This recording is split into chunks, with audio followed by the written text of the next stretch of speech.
মা তোর রাঙা পায়ের জবা হয়ে থাকবো আমি পড়ে, যদি করি মা কোনো ভুল দিস মা ক্ষমা করে। জয় মা তারা, কেমন আছেন সবাই? আশা করি মায়ের আশীর্বাদে সকলে ভালো আছেন। আবার একটা নতুন ব্লগে আপনাদের সকলকে স্বাগত জানাই।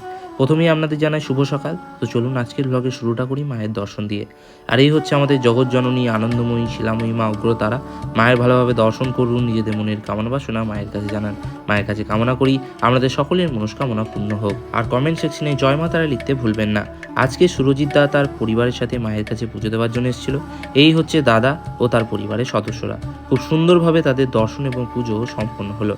এখন বাজে প্রায় 10টা। আজকে এই দাদা ও দিদি মায়ের কাছে পুজো দেওয়ার জন্য এসেছিল। তাদেরও খুব সুন্দরভাবে দর্শন এবং পুজো সম্পন্ন হলো মায়ের। আজকে মোটামুটিভাবে মন্দিরে যথেষ্ট মানুষের সমাগম রয়েছে। আশা করছি আজকের ব্লগটা আপনাদের ভালো লেগেছে। ভালো লাগলে আপনার পরিবার পরিজনের সাথে শেয়ার করবেন, যাতে তারা বাড়িতে বসে মায়ের মন্দির পরিভ্রমণ করতে পারে। আবার আপনাদের সাথে পরের ভিডিও